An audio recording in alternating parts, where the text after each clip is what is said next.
Que les bendiga. Puede tomar su asiento rápidamente, siéntese por favor.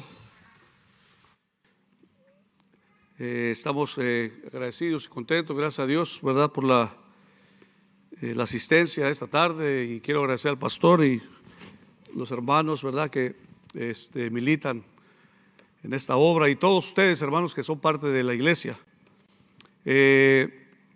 Estamos en un tiempo bastante lindo, bastante serio, ¿verdad?, también por lo que estamos viviendo, como decía nuestro hermano Ángel, pero a todo esto nosotros creemos que Dios está con nosotros y que no hay nada que nos suceda a nosotros que no esté dentro de su voluntad y su propósito.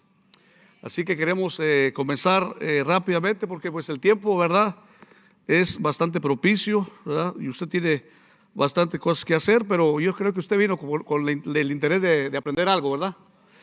Así que entonces déme la oportunidad de poder gozarme. Cuando decía el hermano y preguntaba si había alguien nuevo, yo me regocijo cuando hay gente nueva, pues por supuesto, ¿verdad?, gente evangelizando, predicando, pero también cuando no hay gente nueva, también nos gozamos de la misma manera, más los expositores, porque entonces vamos a hablar entre amigos, ¿verdad? Vamos a hablar dice en México, entre camaradas, ¿no? Pero sobre todo entre hermanos, ¿verdad? Porque la palabra del Señor pues es para eso, para nosotros estudiarla, aprenderla y poder aplicarla en nuestra vida. Hoy voy a hablar de un tema que tiene mucho que ver con nuestra manera de ser, nuestra manera de cómo nos comportamos o el cómo somos, ¿verdad? Y el tema de esta tarde es ese, el por qué soy así, por qué actúo así, o por qué me conduzco en la manera que me conduzco. Vamos a hacer nos vamos a detener en algunos textos bíblicos para poder entender qué la Biblia dice con respecto a mi naturaleza, con respecto a lo que soy en Cristo. Y si Dios dice que la naturaleza mía es espiritual y Él mismo impartió vida espiritual en mí, entonces yo tengo que, de acuerdo a su naturaleza espiritual, poder manifestarme alrededor mío, con mi familia, con los que están alrededor, y en todo lo que hago y lo que soy, tengo que manifestarlo de esa manera, de una manera espiritual. Y de una manera espiritual, pero libertada, ¿verdad? El Señor nos ha hecho libres, según nos dice la Escritura, ¿verdad? En San Juan 8:32, y conoceréis la verdad, y la verdad os hará libres. Fuimos libertados de la condenación, fuimos libertados del pecado y sus consecuencias. Fuimos libertados de la muerte, ¿verdad? Aquel que le tenía temor a la muerte no tiene por qué tenerle temor, porque Cristo la venció. Entonces es bastante claro que lo que vamos a hablar, usted está muy familiarizado con él. Lo único que sí nos interesa a nosotros saber por qué actúo así. Algunas áreas de nuestra vida no nos gustan. Creo yo que a todos nos pasa eso. Alguna área de nuestra vida quisiéramos que fuera mejor. Si usted de repente es una persona colérica, enojada, de repente rápidamente se exalta y grita, pues no le gusta a usted como usted es. Aunque hay un tiempo en el que usted disfruta de haber controlado el temperamento alto, ¿verdad? Ese carácter. Y todos tenemos un carácter. Gracias a Dios, porque todos tenemos un carácter y tenemos una personalidad, ¿verdad? Misma personalidad que es formada por lo que nosotros fuimos entendiendo a través de nuestra vida. Una personalidad que usted adquirió por los patrones, quizás de conducta, por como usted quizás aprendió, o el nivel que usted haya tenido de estudio, fue bueno también. Pero hoy en Cristo vamos a entender por qué nosotros actuamos así, cuando la Biblia dice que nosotros debemos de poder anhelar ser perfeccionados en Él todos los días de nuestra vida, ¿verdad? Vaya por favor conmigo a Romanos capítulo 7 rápidamente. Vamos a leer este texto, esos dos textos, el versículo 22 y el versículo 23, que habla acerca de cómo el apóstol Pablo expresa que hay una situación interna, hay un conflicto interno, hay una lucha interna, que todo cristiano debe de entenderla y debe de salir victorioso en esa lucha, ¿verdad? Debe de entenderla. Hoy vamos a entender ¿Cómo podemos entenderla? Porque a veces no la entendemos. Y cuando ya estamos en medio de situaciones que no esperábamos, entonces decimos, y descuidamos nosotros nuestra vida espiritual, de modo que a veces es tan difícil regresar al punto donde nosotros iniciamos con el Señor. Y eso es lo más importante. De la manera en la que usted inicia en el reino de Dios, así como Dios en usted le hizo entender el evangelio y usted comprendió la calidad del evangelio, como dice Romanos 1:16, el poder que había en el evangelio para usted libertarlo del pecado, lo entendió. Y lo pudo asimilar aquí en su cabecita. Aunque no tenía mucho conocimiento al principio, pero usted dijo, no, lo que es pecado, y así lo asimilo. Y lo que usted consideraba necesario disiparlo de su vida, no tuvo dificultad para poder aceptar lo que el consejo le decía a través del discipulado y la gente que estuvo alrededor de usted, enseñándole lo que era de Dios y lo que no era. Y no tuvo ningún problema. Pues ese inicio es a lo que yo me refiero. Cuando Dios hace una obra maravillosa en nuestra vida, nosotros quedamos convencidos de su obra maravillosa en nosotros. Por eso es que nadie nos puede a nosotros decir que nos hemos equivocado al encontrar a Cristo. Porque todos vivimos una experiencia maravillosa. El apóstol Pablo aquí, en estos textos, nos dice esto. ¿Todos están listos? Ok, así sentadito entonces, dice la palabra del Señor, en el nombre del Padre, del Hijo y del Espíritu Santo. Porque según el hombre interior me deleito en la ley de Dios, pero veo otra ley en mis miembros que se rebela contra la ley de mi mente y que me lleva cautivo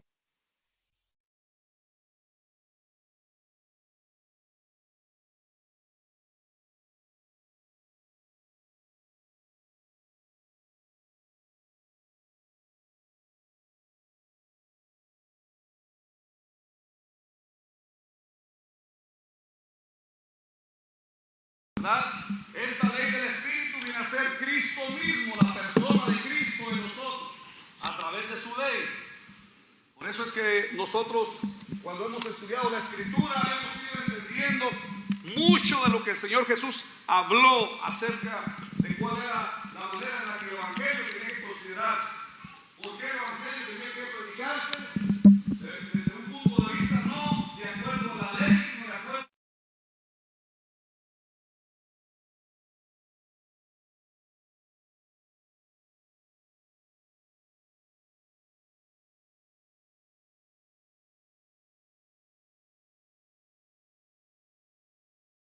eso. Okay. Perdón entonces, hermano. Gracias. Entonces, nosotros tenemos dentro de nosotros una ley, ¿verdad? La ley de Cristo, la ley del Espíritu en nosotros. Pero también dentro de nosotros hay algo que es natural. Esto natural es lo que en nosotros se le conoce como el pecado que nosotros desde que nacemos traemos dentro de nosotros. Este es el pecado natural, el pecado del cual usted no se va a poder deshacer, pero que ha sido vencido en alguien. Y ese pecado que ha sido vencido en alguien ha sido en la persona de Cristo. Él venció el pecado.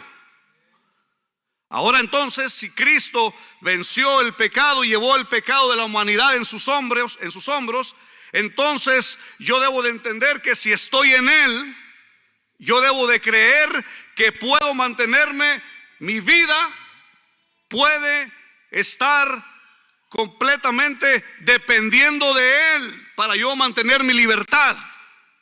Y eso es a veces lo que a nosotros nos cuesta entender. Nosotros cuando estamos en alguna experiencia, vamos a decirle una experiencia como hoy, o en algún momento en la que usted tiene intimidad con Dios en su casa, o cuando usted tiene ese deleite dentro de su ser, en que usted tiene un deseo de agradar a Dios y casi nada se lo impide, ¿verdad? Usted siente esa experiencia de poder conocer a Dios y usted mismo se atreve a poder decir que Dios es real. Cuando usted está en Dios, comprende esa dinámica del reino de Dios y del reino de las tinieblas, de modo que el reino de las tinieblas va usted ya relegándolo, ¿verdad?, a una segunda posición. Ya no es el que gobierna nuestra vida, porque el reino de Cristo vino a su vida, vino a su ser. Y eso es lo que usted experimenta. Por eso es que usted, cuando fue libertado del pecado y de la muerte, no tuvo temor a enfrentar nada. No le tuvo temor a nada. Usted tuvo capacidad para hacer lo que en su propia virtud como hombre o su propio mérito no pudo haber hecho jamás. Lo que usted alcanzó en Cristo a hacer, no lo pudo haber hecho jamás usted solo. Si hablamos de vicios, ¿cuánto llegamos con vicios al Señor? Si hablamos de problemas, de circunstancias en las que nosotros nos encontramos antes de venir al Evangelio, sabíamos que teníamos ese problema, buscábamos la manera de no ser quizás tan, podríamos decir, el que era adicto al vicio, ¿verdad?, a las drogas o al alcohol, sabía que tenía esa dificultad, pero no tenía la facultad ni la fuerza para poder luchar en contra de ello y vencerlo. El que era drogadicto, la prostitución, el que era mentiroso, el que le gustaba, el que era lascivo, todo aquel pecado que nosotros traemos en nuestro ser ya innato y desde nuestro nacimiento, todo eso a nosotros nos encarceló, nos puso preso. Hasta que Cristo vino a nuestra vida, entonces nosotros pudimos ver que en Cristo había una nueva vida. Y usted lo experimentó, lo vivió, se regocijó.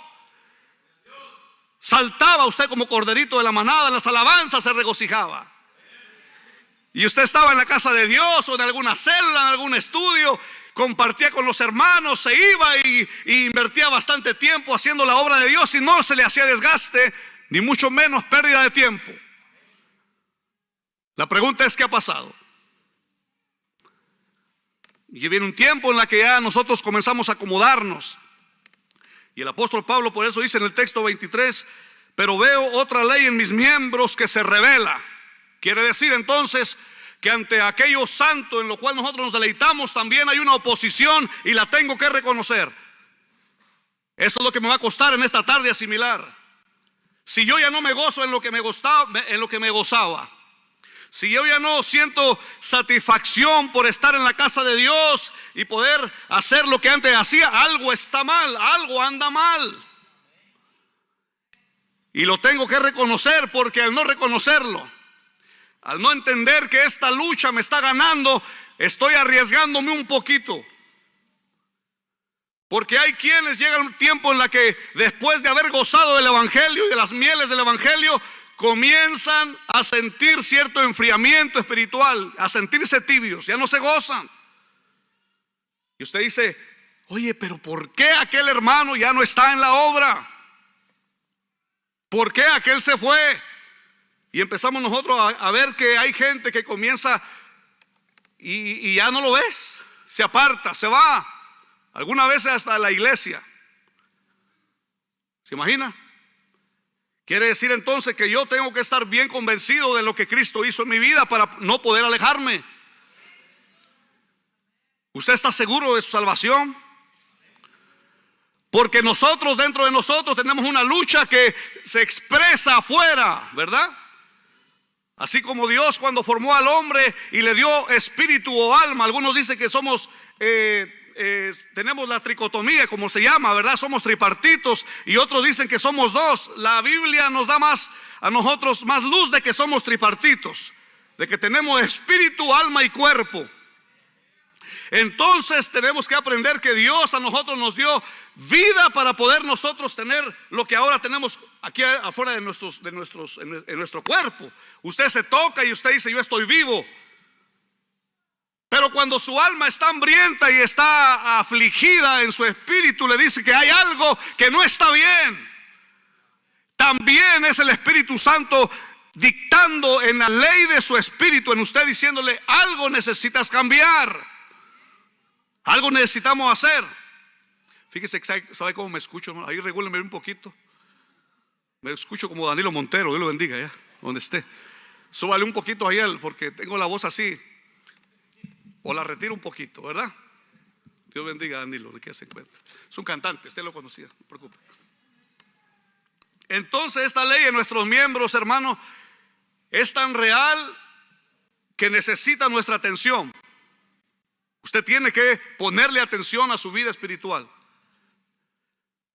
Usted tiene que saber que ha habido tiempos en los que usted, ese deleite que tenía usted en el Señor, lo ha perdido o no lo ha perdido, pero se ha ido cada día disminuyendo, cada día ha perdido fuerza, y usted necesita saber dónde lo recupera, dónde usted vuelve a recuperar lo que el Señor ya le ha dado. El versículo 24 habla acerca de la condición en la que él considera que a su cuerpo se le puede decir, o en la manera en la como él se siente. Él dice: miserable de mí, ¿quién me librará de este cuerpo de muerte? Yo quiero hacer hincapié un poquito en lo que usted conoce del apóstol Pablo. El apóstol Pablo, él era un hombre que, por haber sido escogido por el Señor, él vino a ser usado por Dios. Él básicamente contribuyó más que cualquiera de los apóstoles para que la Biblia que nosotros leemos hoy la pudiésemos tener aquí, donde la estamos leyendo ahora.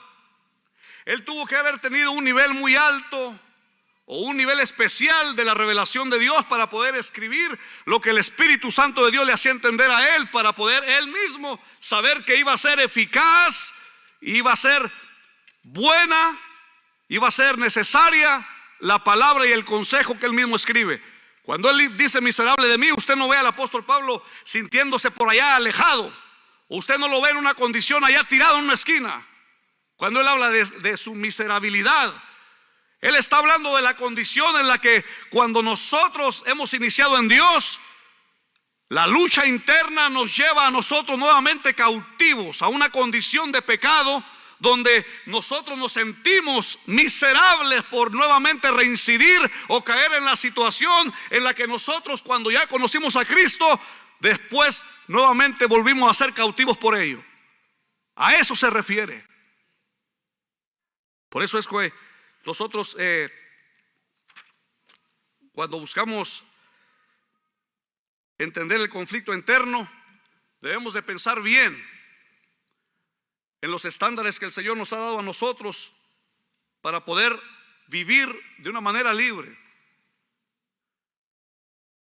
Usted no se siente bien viviendo un poco de en el año 365 días que tiene el año. Usted no se siente bien teniendo un poco de ascenso y luego después descenso y luego después un poco recto y luego después ascenso y luego caerse, y así usted no se siente bien. No nos sentimos dichosos, no nos sentimos libres.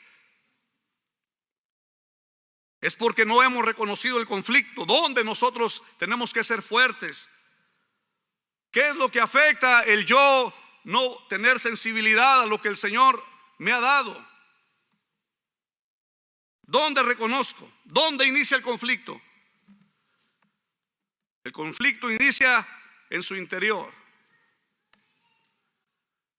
Porque antes de poder usted tocar o ver o tocar o oler o probar lo que usted prueba, hay algo dentro de usted que le da a usted esa pauta para poder hacerlo, no pensar, o pensarlo, hacerlo o no hacerlo. ¿Usted cree que tenemos un poquito de tiempo para poder decidir tomar una decisión o no antes de tomar lo que tomamos? ¿Usted cree que hay un pequeño intervalo de tiempo para poder decidir no o sí a aquello que nosotros vemos?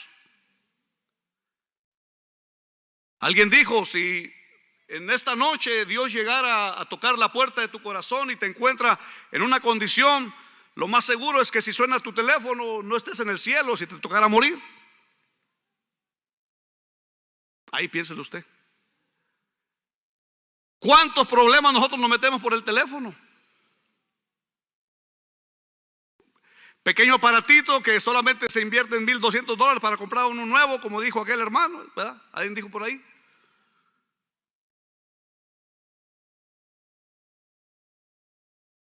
No reconocemos.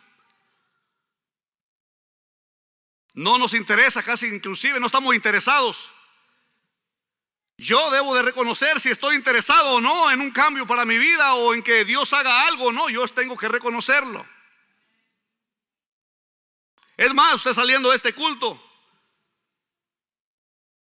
lo primero que va a hacer, ¿qué va a hacer? Usted va a ir a su carro y casi lo primero que va a hacer es buscar el teléfono.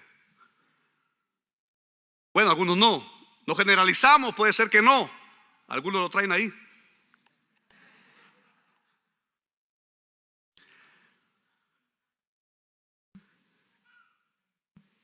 En el nuevo nacimiento comienza nuestra lucha espiritual, hermano. El día en la que Dios lo escoge a usted y le abre su entendimiento para poder revelarle el evangelio maravilloso de Cristo. Allí, el día que usted no entendió, pero entendió a la vez. ¿Cómo es que entendió y no entendió? Usted no sabía lo que acababa de suceder cuando usted entendió que necesitaba a Jesucristo. Usted no sabía que Él había iniciado en usted una obra de cambio, un proceso de regeneración. Usted no sabía que en usted se había escrito la ley de Dios en su mente, en su corazón. Quizás usted ya lo sabía o lo pensaba, pero no estaba completamente convencido de esa ley. Cuando Cristo viene, Él nos ilumina nuestro entendimiento y nos hace entender, ¿verdad? Ahora, ya que hemos iniciado nosotros en ese razonamiento, en ese conocimiento del conflicto interno, ahora la pregunta es cómo yo continúo en ese trayecto de mi vida. Como dice el apóstol Pablo, no pretendo haberlo alcanzado todo ya, pero prosigo a la meta. Prosigo ¿hacia qué? Hacia el premio del supremo llamamiento, que es en Cristo Jesús. ¿Hacia dónde proseguimos? Hacia la meta. ¿Cuál es la meta? La meta es Cristo.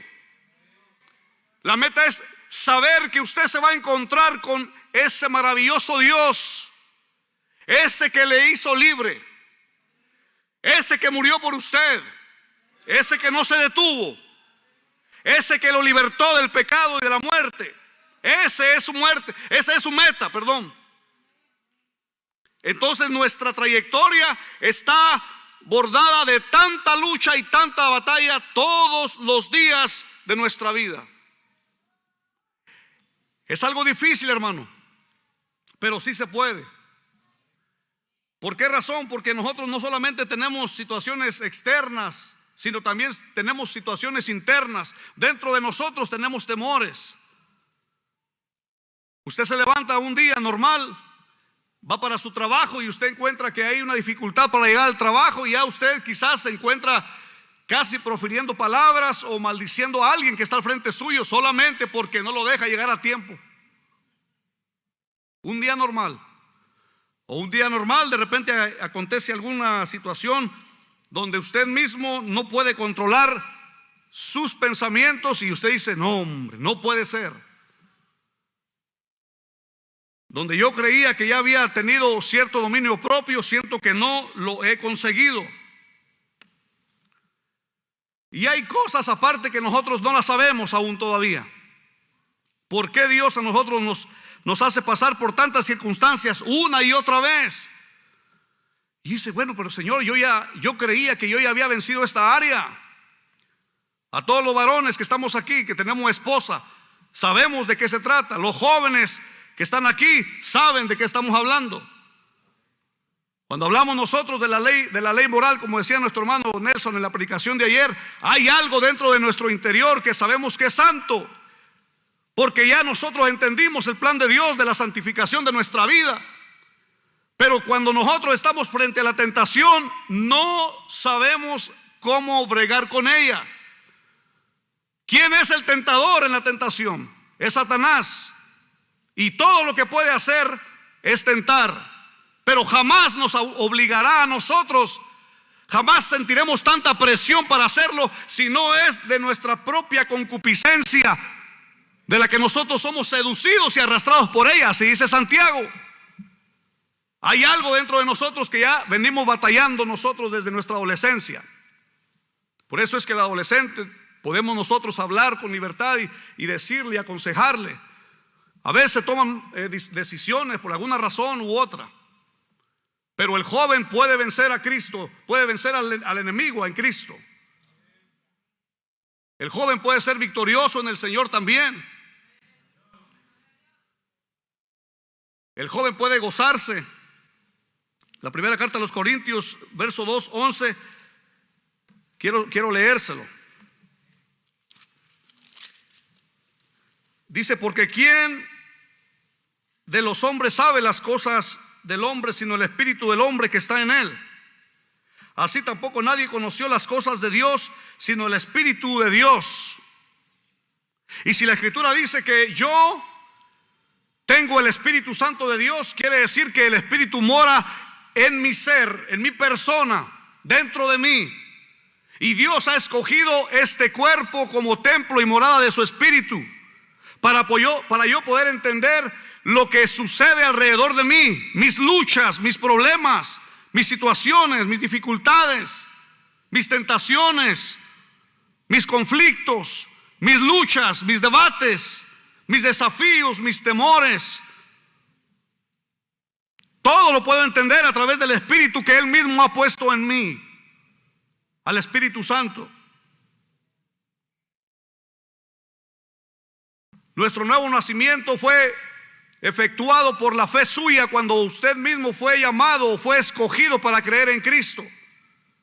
Y tiene que entender su naturaleza. Cuando usted está enfrente del pecado o enfrente de la tentación, usted tiene que acordarse, recordar bien aquí en su mente, en su corazón, que usted no fue nacido según la carne. Usted nació de su madre y su padre tiene la seguridad quién es su papá y su mamá. Pero en Dios usted fue nacido de nuevo. En Dios usted, cuando aceptó a Cristo, se arrepintió en su corazón, allí en ese momento sucedió algo dentro de su ser que usted tiene que apelar a ello. Tiene que ofrecer cierta resistencia a aquello que no se va a detener. Yo le pudiera decir a usted que platique con algunos de los que tenemos ya un poco más de 40 o 50 años y que estamos dentro de esta iglesia, de los que ya tenemos un poquito de tiempo en el Evangelio y que hemos caminado un poquito y que hemos visto quizás no todo ha sido victoria, ha habido derrotas, no todo ha sido color de rosa, de repente se torna gris, pero el faro de luz se mantiene en la misma dirección. Si usted ve a esta persona adulta de 45, 55, 60 años y usted los ve gozándose, es porque todavía ellos están aprendiendo y entendiendo que cada día se está añadiendo a ellos virtud, paciencia, benignidad, paz, mansedumbre. ¿Ha visto a gente adulta de repente todavía batallando con el temperamento? Que todavía no sabe cómo detenerse ante la molestia de algo. Pero usted alcanza a ver el quebrantamiento del espíritu que tiene esta persona para decir: yo necesito de Dios. Yo no puedo con este carácter, no puedo con estos pensamientos, pero estoy en esa lucha. Y esto es maravilloso, porque cuando nosotros vemos personas así, todos nosotros nos animamos. El joven debería animarse. El adulto debe de mantenerse. ¿Cuántos de nosotros a veces sentimos deseos de tirar la toalla buscando alguna persona que sea responsable de nuestra condición? ¿A cuántos de ustedes no les ha pasado de repente abandonar las instalaciones de la iglesia o salirse del evangelio? Muchas veces, ¿a poco no? Pensando que solamente usted tiene pruebas. Pensando que quizás los que están al frente en el liderazgo nuestro no tienen prueba. Hermano, usted puede mirar a un líder pasivo. Eso no significa que no tenga pruebas. Tiene luchas, tiene dificultades, aprende a manejarlas, pero tiene luchas, tiene temores. Todos tenemos temores, y a veces nuestros temores a nosotros nos hacen desistir de alcanzar lo que a nosotros ya sabemos que nos dará la bendición. Y el temor nos gana. Vas a tu cama, cuando vas ya recostándote, dices: ¿por qué tuve temor? Y no miraste el propósito de Dios en ese día o en ese proceso o en ese ciclo de tu vida. Y tú dices, no, yo no puedo seguir perdiendo estas batallas. Yo he nacido de nuevo para ser en Dios más que vencedor. Entonces es necesario que nosotros sepamos enfrentar nuestras luchas espirituales que tenemos. ¿Lo estamos haciendo?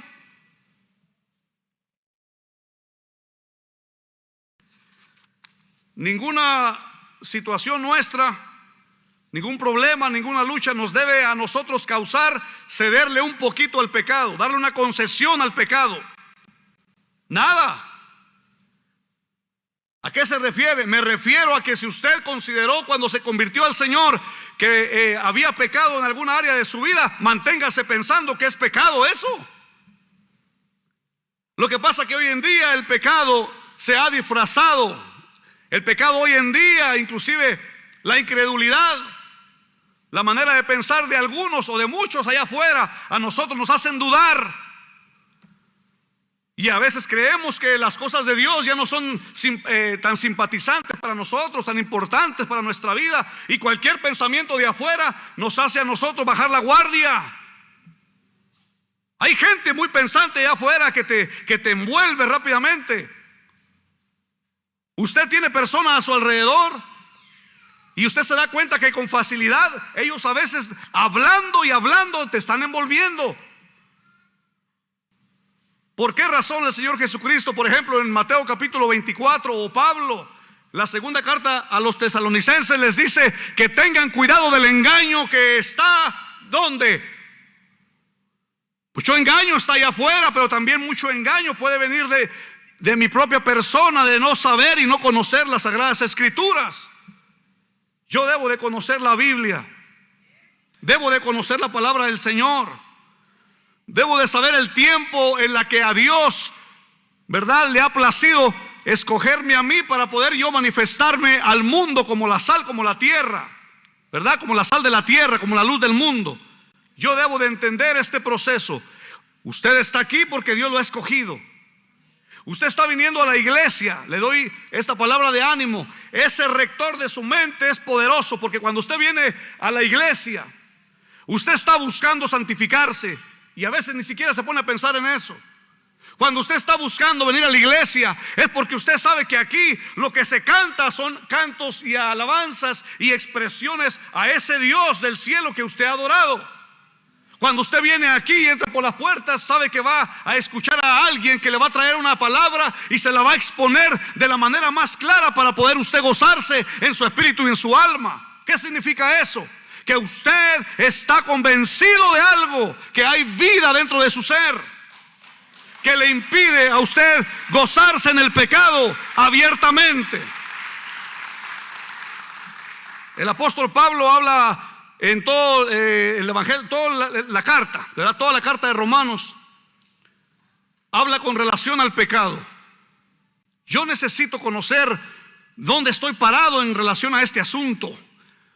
Yo no puedo ser llevado por cualquier situación que a mí me quiera llevar o distraer. Debo de ofrecer cierta resistencia.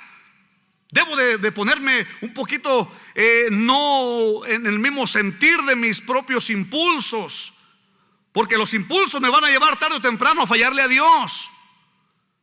Le fallo a Dios ahorita y luego le fallo a Dios después, y por la noche le fallo a Dios y en la madrugada me despierto y le fallo a Dios y quiero conciliar el sueño y no puedo dormir. Y algunos dicen, no puedo dormir. ¿Por qué no puedes dormir? ¿Por qué no duermes en paz? ¿Quién sabe qué será? A mí se me hace que algo está cambiando en mí. Algunos dicen que son las hormonas, ¿verdad? Puede ser que no. Puede ser que Dios te está diciendo, ya arrodíllate. Ya dobla tu cerviz, que se vuelva débil esta parte y que caiga tu cabeza hacia el frente. Esta cerviz que te diga que ya llegó el tiempo de poder permitirle al Señor volver a reconquistar esas áreas que tú mismo sabes que puedes conquistar en el Señor. Vivir en victoria, vivir en santidad. ¿O no es así?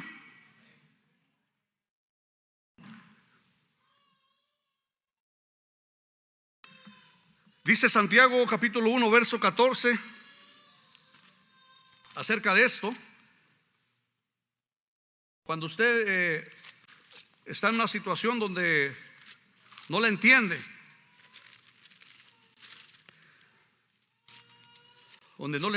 déjelo busco porque de repente se me va.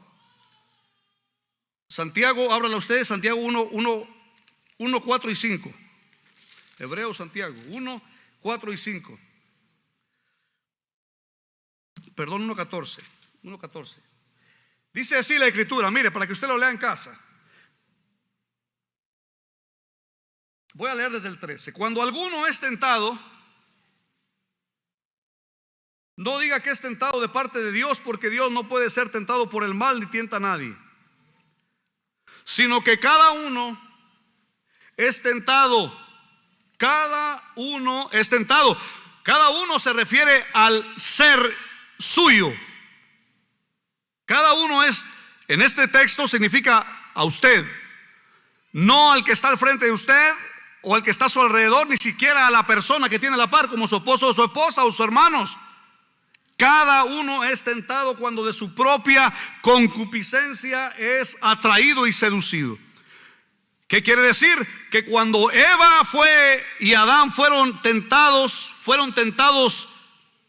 en ellos, vino una palabra engañosa, y esa palabra engañosa le hizo decir a ella, pensar ella que podía ser similar a Dios en cuanto a poder tener capacidad de entendimiento. Y como ella quería conocer más, ella que no estaba lista para esa tentación, ella cedió, comió del fruto del árbol, y le fueron abiertos sus ojos de su entendimiento. Luego ella le da a Adán, ¿verdad? Y Adán come y se le abren los ojos de su entendimiento. Entonces conocieron que estaban desnudos y se avergonzaron. La tentación, entonces, cuando viene con el propósito de tu persona y tu ser saber lo que está al frente de ti. Hay una capacidad interna sembrada por el Espíritu Santo de Dios, su naturaleza divina en ti, que te dice: esto es pecado. Y lo puedes tú confirmar con la palabra del Señor. Esto es pecado. Y tienes y necesitas entender que te está ganando la batalla.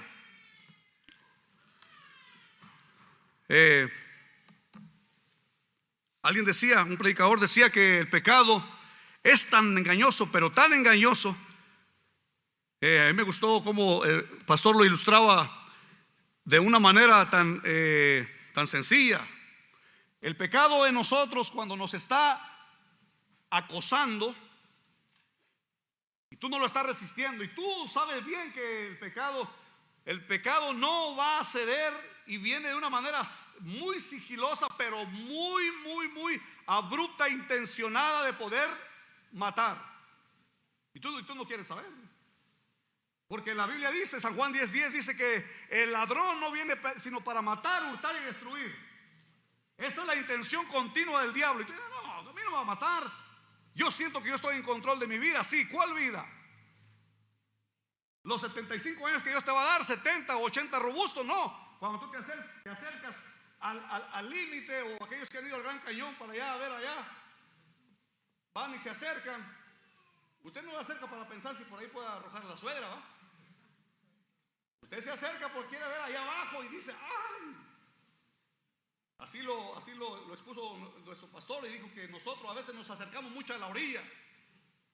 O sea que nosotros, cuando comenzamos a contemplar el pecado, a acariciar el pecado, cuando estamos nosotros cediendo al pecado, cuando estamos nosotros concediendo al pecado y decimos: no creo que me vaya a pasar mucho, o no creo que me vaya a pasar nada, y comienza a tener algunas relaciones con personas, negocios con personas, trabajo con personas, diálogo con personas, que tú bien sabes que estás muy despacito, te estás alejando.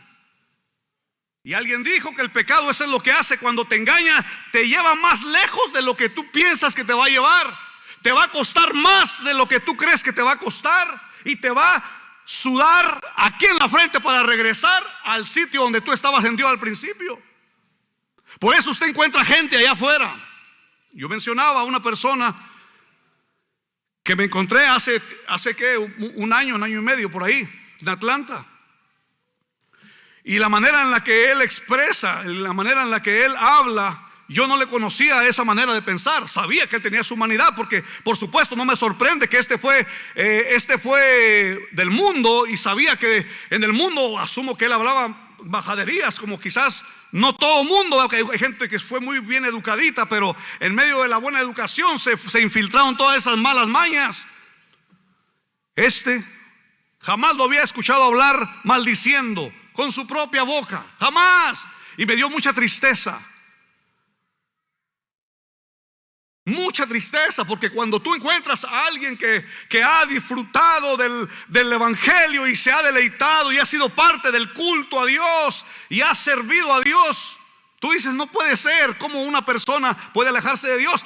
Para alguien que se ha convertido, que tiene pocos meses en el evangelio, y saber que alguien se ha alejado, ya tienes quizás tus par de años y sabías que esta persona estaba en la iglesia y después lo ves fuera del evangelio, tú te llevas una impresión muy fuerte en tu ser. Es como se pudo haber alejado. ¿Qué fue lo que le causó alejarse? Se sentía tan desdichado él, que empezó a llorar. Cuando alguien sabe en qué condición se encuentra, le causa mucha tristeza, porque ya no está agradando a Dios con su ser, porque ya no se mencionan cantos, ya no hay salmos, ya no hay expresiones de alegría, ya no hay un sueño grato en su vida, ya no hay promesa de Dios para él. Su familia ha comenzado quizás a ya no recibir ese conducto que solamente a través de ti y de mí nuestra familia puede recibir. Eso es triste. Y esa es la condición en la que se encuentra alguien que por descuido se puede mucho alejar del Señor. Usted dice, no, pero yo estoy bien. Sí, yo creo que estás bien. Sí, yo creo que estás en el lugar correcto. Y sí, yo creo que Dios te tiene aquí con un propósito. Pero Dios en esta tarde te dice, tienes que estar convencido de tu lucha interior. A grandes rasgos, entonces, ¿qué es la tentación? La tentación no es ninguna otra cosa como una intención, ¿verdad? Una invitación a hacer el mal. Eso es todo, una tentación. Pero a ti no te puede forzar la tentación. Es un incentivo de parte del diablo, que en tu corazón hay algo que te dice. Cuando tu corazón palpita más fuerte, todos sabemos eso.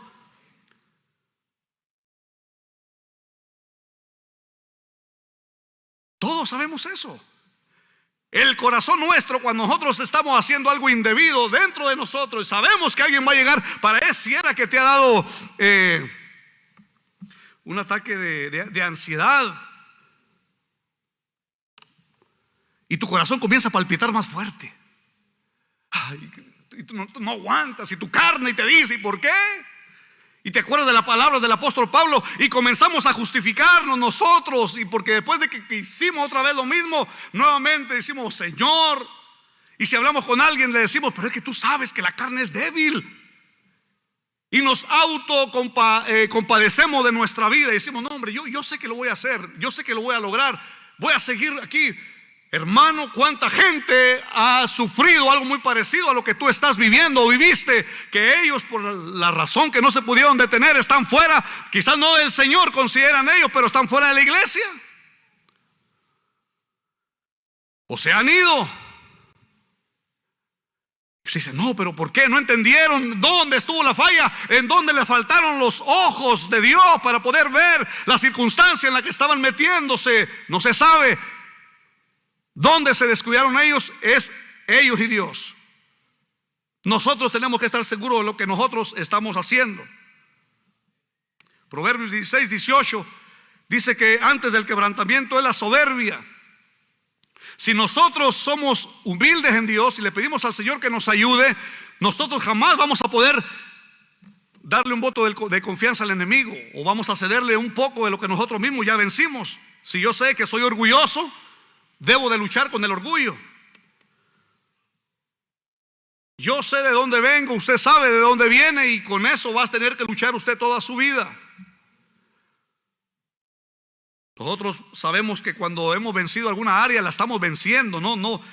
Cristo ya venció el pecado, pero Él se está perfeccionando en mí. Cristo me dijo a mí que yo soy santo porque Él me posicionó en una posición donde a mí ya no me puede robar lo que he adquirido en Dios, pero estoy en el proceso de esa santificación. La justificación, Cristo lo hizo una sola vez, te declaró inocente de tu pecado. No tienes por qué vivir nuevamente en ese mismo pecado. Él venció. Y así dice las Sagradas Escrituras. Cuando el Señor Jesús estaba en camino, ayer lo pusieron lindo aquí en este lugar, como el Señor Jesús en el lugar del Getsemaní, en esa prensa, en el lugar que significa, o el monte de los olivos, o el Getsemaní, significa ese lugar, la prensa, como se dice que para sacarle el aceite al olivo habría que triturar, habría que presionar y prensar las ramas del olivo para poder sacarle el aceite. Cristo Jesús, cuando estaba en el Getsemaní, dice las Sagradas Escrituras que lo que salió de su frente, lo que salió de los poros de su frente, era entre agua y sangre. Y esa aflicción que tuvo dentro de su ser, yo me pregunto, ¿cuán grande aflicción ha sentido un hombre como la persona del Señor Jesucristo, que sus vasos capilares o sus poros se tuvieron que abrir para poder salir sangre y agua? Y Él le dice al Padre en oración, ¿verdad? Allá dejó a Pedro, Jacobo y a Juan, los dejó allá en un ladito, y los otros 9 se habían quedado allá, pero Él estuvo solito allí en el Getsemaní pensando, Cristo pensando y diciendo: voy a morir, me ha tocado, ya se acerca. Cristo sabía bien el momento en el que iba a ser crucificado, pero Él se debatía dentro de su ser diciéndole al Padre: Padre, le dijo: Señor, Padre, si quieres que pase de mí esta copa, si tú quieres que yo pase de esta noche, si tú quieres que yo de aquí, quizás, Señor, ya no puedo regresarme, Señor, pero que se haga tu voluntad y que no se haga la mía. Vamos, textualmente significa que Él como hombre estaba teniendo mucha presión en su ser por el pecado nuestro. Estaba teniendo tanta presión por el pecado nuestro. Y cuando Él habla de su voluntad y de la voluntad del Padre, está hablando de dos voluntades. Una, la de Él como hombre, que si hubiera podido, Él mejor evita ir a la muerte. Si hubiese sido un gusto o un deseo de Él no ir a la muerte, lo hubiera podido evitar. De cualquier manera Él debía y necesitaba y podía ser Dios aún todavía, pero usted y yo no hubiésemos tenido oportunidad de vida eterna. Sin embargo, le dijo al Padre: pues que no se haga mi voluntad, que se haga la tuya. Pero ese lugar fue el lugar más difícil como hombre. Un hombre puede enfrentar una tentación, una dificultad. Yo le pregunto a usted, ¿no cree que vale la pena ofrecerle resistencia al pecado después de que ese hombre que se llama Jesús ofreció resistencia? Fue tentado en todo en relación al pecado, pero sin pecado. Él no pecó. Él no tuvo ni la mínima pizca del pecado, de intención de fallarle a Dios. Había un deseo por serle a Dios fiel, a su Padre. Yo le pregunto a usted, cuando usted ya va para su casa y usted va en camino a su casa, a su hogar, ¿habrá oportunidad para que usted examine un poco lo que nosotros hemos aprendido hoy? ¿Habrá necesidad de que usted diga: ¿sabes qué? Es necesario, no había pensado de esta manera, qué tan fácil me dejo llevar? Si usted sigue siendo el día de mañana igual, no ha pasado nada. Pero si examina un poco y dice: no, creo que sí, voy a tener que pedirle a Dios que me ayude. Ayúdame. Yo no puedo escarbar en lo más profundo de su ser, ni me puedo meter en lo más profundo de su corazón y las cosas que hacen, y usted en el mío. Pero aquel sí lo puede hacer. Él sí viene y busca y escarba y te dice: mira, esto es lo que hay en ti. Entonces te dice, ¿sabes qué? Es tiempo de sacar la escoria de un lado y limpiar, y limpiar, y limpiar, y limpiar. No, sigue haciendo lo que estás haciendo. El mismo Señor se encarga. Es como la cafetera. Cuando tú la pones en el chorro y le pones un poco de jabón, la espuma que comienza a brotar y a generar allí, esta tiene que ir saliendo. Pero antes de salir sale mucha agua y agua y agua y agua, hasta que solamente queda agua. Dios no espera que nosotros de la noche a la mañana volvamos a hacer lo que nosotros pensamos que deseamos ser. Pero sí, Dios sabe que puedes comenzar ahora. Dios por eso desea que nosotros seamos victoriosos en el Señor. Que usted, cuando usted se acerca a Dios, usted se acerque con reverencia. Que usted pueda tener el tiempo para poder estudiar su palabra y regocijarse en el Señor. Que tenga tiempo usted para meditar. Ese es el propósito mayor de Dios en nuestra vida. Que meditemos nosotros, que examinemos nuestra vida. ¿Cómo va? Y que le podamos decir al Señor: Señor, yo necesito que tú me ayudes a restaurar. Yo necesito, Señor, nuevamente un corazón contrito. Así como dijo David en el versículo 10 de 51: vuélveme. El espíritu nuestro puede nuevamente volver a ser encauzado a Dios, porque Él le dice: vuélveme y dame el espíritu quebrantado dentro de mí. Si en nosotros hay un espíritu quebrantado hacia el pecado, el Señor no duda. Es más, a Él le compete, a Dios le compete, es su responsabilidad, sin forzarlo, sin malinterpretar esto. A Él le compete a usted mantenerlo fortalecido mientras usted le busque a Él. Él lo hará. Él es nuestro Dios. Él nos ama. Y nuestro Padre conoce todo de nosotros. Así que Él es el que en esta tarde nos dice a nosotros: reconócelo en todos tus caminos y Él enderezará tus veredas. No hay nadie más. Con esto concluimos. Cristo y Él, ¿verdad? Él mismo es el que hará en nosotros hacer regresar de donde nosotros nos hemos apartado. Sin Él nada podemos hacer, hermano. Es la relación que tenemos que nuevamente volver a entablarla con Él, volver a hablar con Él, volver a enamorarnos de Él, volver a hablar de su palabra, volver a creer en su promesa, volver a llenarnos de Él. Eso es lo único que a nosotros nos va a dar la victoria, porque así lo dice Romanos 8. Jesús dijo también que nada nos va a separar a nosotros de su mano, que cada uno de los que nos fuimos dados en la mano de Él por parte del Padre, ninguno se perderá de su mano. Y que no hay nada, el apóstol Pablo dijo, ni la muerte, ni la vida, ni principados, ni potestades, ni el presente, ni el porvenir nos podrá separar a nosotros del amor de Cristo.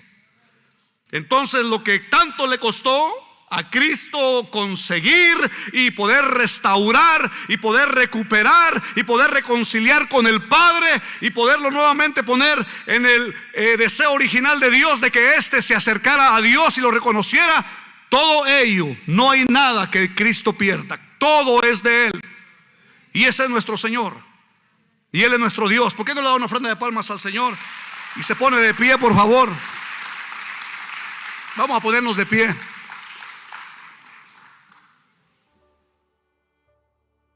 El transcurso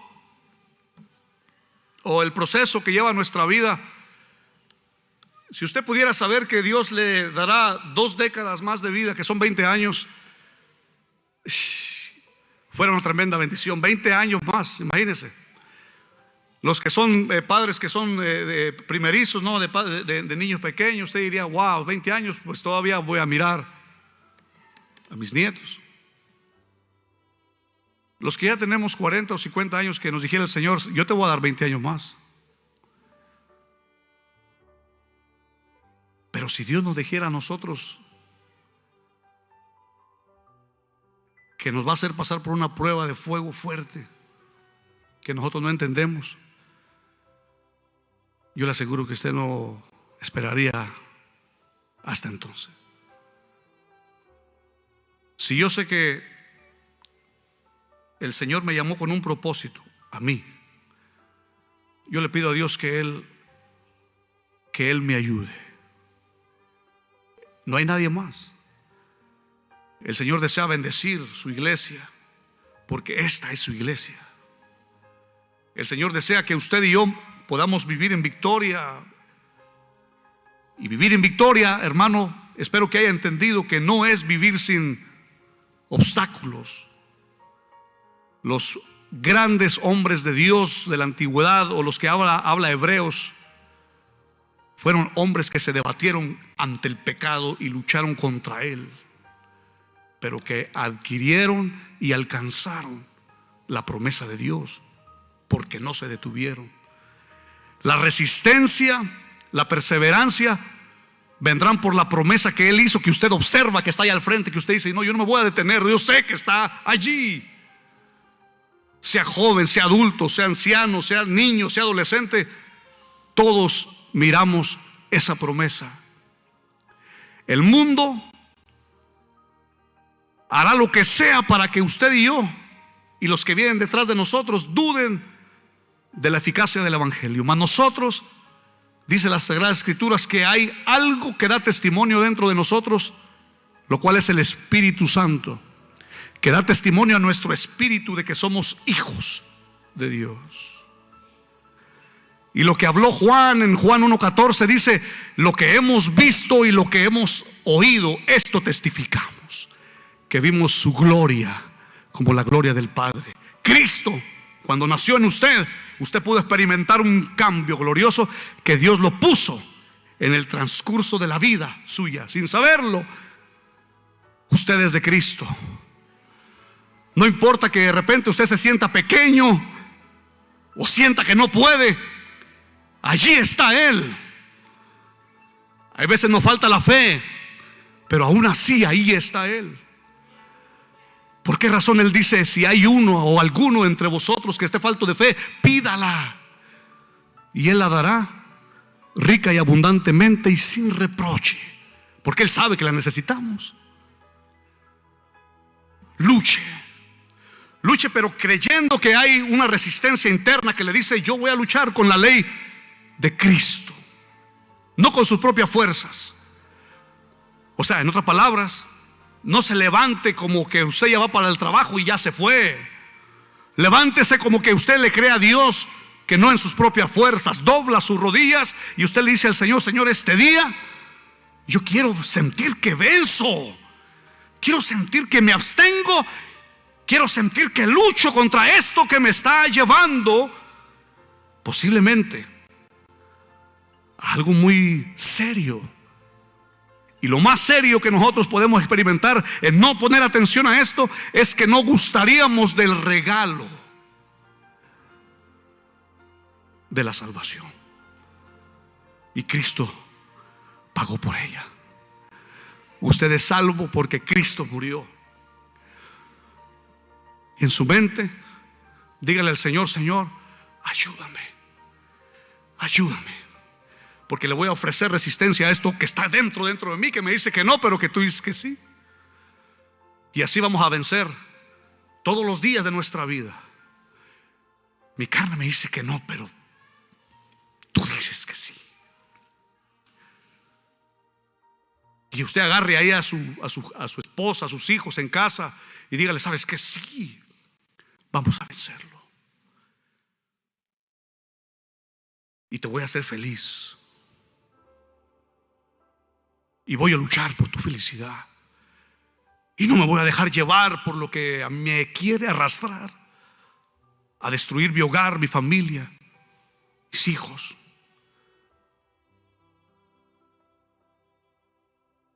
Vamos a orar. Amado Dios, gracias, Señor, porque tu palabra es absoluta y es total autoridad para nuestras vidas, donde podemos confiar completamente en lo que tú has dicho en tu palabra. Te damos gracias, Señor, porque podemos saber que esta batalla interna, Señor, que A veces no la puedo comprender e inclusive algunas veces he perdido algunas batallas, Señor. Pero hoy comprendo que puedo ser fuerte y que puedo luchar, Señor. A lo cual hoy, Dios mío, te pido, Señor, que me des la oportunidad de poder decirte a ti, Señor, pelea por mí. Pelea esta batalla, Señor, que a veces en mis miembros es muy fuerte y que procura llevarme cautivo sin voluntad mía. Señor, así como dijo el apóstol Pablo, lo maravilloso en el último texto del capítulo 7 es saber que Cristo, saber que ese Jesús que murió en la cruz del Calvario clavado, está siendo glorificado en mí, aunque sea débil. Porque en mi debilidad, Señor, yo puedo declarar que tú eres fuerte. Porque, Señor Dios, estoy convencido de que el enemigo, por más que intente, si yo, Señor, dependo de ti, te busco, yo sé, Señor, que tú, Dios mío, avergonzarás al enemigo y yo saldré triunfante, Señor. Y gracias te doy, Señor, por esta tarde, el poder estar aquí en tu casa. Gracias te doy yo, Señor, por todos los hermanos, por todos los matrimonios, por todos los jóvenes, por todos los adolescentes, por cada varón y hembra dentro de esta iglesia, de este lugar, Señor, que ha entendido tu evangelio. Bendice la vida de ellos y danos, Señor, sensibilidad a todo lo que hemos hablado. Te damos gloria, te damos la honra y toda la alabanza a ti, Señor, porque tú eres digno de recibirla. Llévanos, Señor, de vuelta a nuestras casas con bien y guárdanos, Señor, durante esta semana. Y si podemos nosotros, Dios mío, orar por alguien o compartirle a alguien, Señor, ayúdanos a hacerle entender que en ti somos más que vencedores. A ti la gloria por siempre. Amén y amén. Gloria sea al Señor. Den una ofrenda de palmas al Señor.